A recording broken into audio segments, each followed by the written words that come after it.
mostra tudo que cê sabe que o Livinho vai te olhar.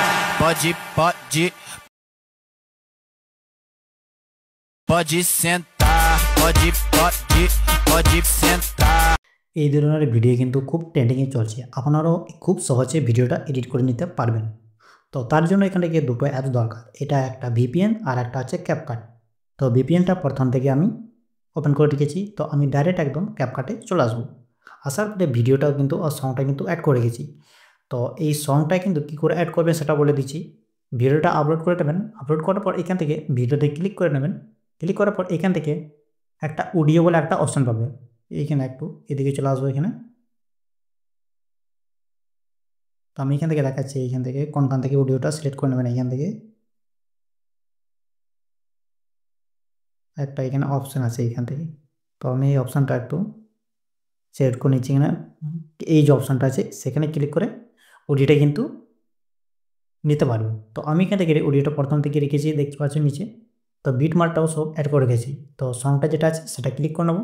Click করার পর এখান থেকে একটু এদিকে চলে আসো। এই বিটগুলো যে অপশান আছে সেখানে ক্লিক করে বিটগুলো সব অ্যাড করে করেছি। তো অ্যাড করার পরে এখান থেকে টিক করে দেবো। টিক হওয়ার পরে এখান থেকে কী করবো, একটু জুম করে নেবো। জুম হওয়ার পরে এই যে বিট মার্ক আছে সেখানে আবার এখানে কাট করে নেবো। এইখান থেকে এটাকে এই যে অপশানটা আছে সেখানে ক্লিক করে এটাকে কাট করে নেবো। আবার এখানে চলে আসবো। আবার এখানে কাট করে নেবো। আবার এখানে চলে আসবো। প্রত্যেকটি বিট মার্ক হিসাবে এটা কিন্তু ভিডিওটাকে কাট করে নিতে হবে। কাট হওয়ার পরে কী করবো, এখান থেকে প্রথমে যে ভিডিওটা আছে এখান থেকে 2 নম্বর সেটাকে এখানে চলে আসবো। প্রথমে দিকে আসার পরে কী করবো, একটু এইদিকে চলে আসবো। নিচেরে এই যে অপশানটা আছে সেখানে আবার ক্লিক করে নেবো। এখান থেকে ক্লিক করার পর এখান থেকে আর একটু এইদিকে চলে আসো।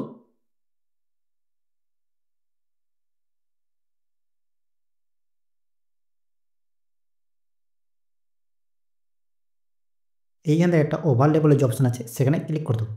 ক্লিক করার পরে কিন্তু একদম যেটা ইমেজ তৈরি হয়েছিল সেটা কিন্তু নিচের দিকে চলে এসেছে। আসার পরে কী করবো, এটাকে কিন্তু চাপ দিয়ে ধরে একটু এগিয়ে নিয়ে আসবো। আর এইখান থেকে কিন্তু এটাকে কাট করে বাকিটাকে ডিলিট করে দেবো। এটা কিন্তু ঠিক এরকম 0.6 সেকেন্ড এটাকে রেখে দেবো। আসার পরে নিচে যে ইমেজটা আছে সেখানে ক্লিক করে নেবো। ক্লিক করার পরে রিমুভ ভিজিবল এই অপশান আছে সেখানে ক্লিক করবো। রিমুভ ভিজিবলে সেখানে ক্লিক করবো। আবার অটো রিমুভ বলে সেখানে ক্লিক করে এটা কিন্তু অটোমেটিক রিমুভ হয়ে যাবে। হওয়ার পরে এখান থেকে ডান করে দেবো। ডান করার পরে দেখবে এটা কিন্তু রিমুভ হয়ে গেছে। হওয়ার পরে কী করবো, এখান থেকে একটা কিপিন অ্যাড করবো। আর এই লাস্ট কার একটা কিপিন অ্যাড করবো। প্রথমে দিকে চলে আসবো। আর এটাকে টেনে একটু নিচের দিকে নিয়ে আসবো। এটাকে নিচের দিকে এটাকে সেট করে নিয়ে আসবো। আসার পরে কী করবো, একটু এগিয়ে নিয়ে আসবো। এই যে অপশানটা আছে সেখানে আবার ক্লিক করে নেবো। ক্লিক করার পর আর একটু এইদিকে চলে আসবো। এইখান থেকে এই যে অপশানটা আছে সেখানে ক্লিক করে নেবো। এখান থেকে ক্লিক করার পর এখান থেকে ডান করে দেবো। ডান করার পর এখান থেকে প্রত্যেকটি কিন্তু ইফেক্ট কিন্তু অ্যাড করে নিতে হবে। তো এই ভিডিও চলে আসবো। এখানে চলে আসবো, অ্যানিমেশনে ক্লিক করবো। ক্লিক করার পর এখান থেকে একটা ইফেক্ট এখান থেকে অ্যাড করে দেবো এখান থেকে। আর এইখান থেকে ডান করে দেবো। আবার এই ভিডিওতে চলে আসবো, অ্যানিমেশনে ক্লিক করবো। আবার এখান থেকে অন্য ইফেক্ট একটা অ্যাড করে দেবো। আবার এখান থেকে ডান করে দেবো। আবার এখানে চলে আসবো, অ্যানিমেশনে ক্লিক করবো। এখান থেকে আবার ইফেক্ট করে আবার এখানে চেঞ্জ করে নেবো। চেঞ্জ করার পর এখান থেকে টিক করে দেবো। টিক করার পর ভিডিওটা কিন্তু অটোমেটিক অ্যাড হয়ে গেছে। হওয়ার পরে উপরে যে ইনপুট বলে যে অপশান আছে সেখানে ক্লিক করে ভিডিওটাকে ইনপুট করে নেবো।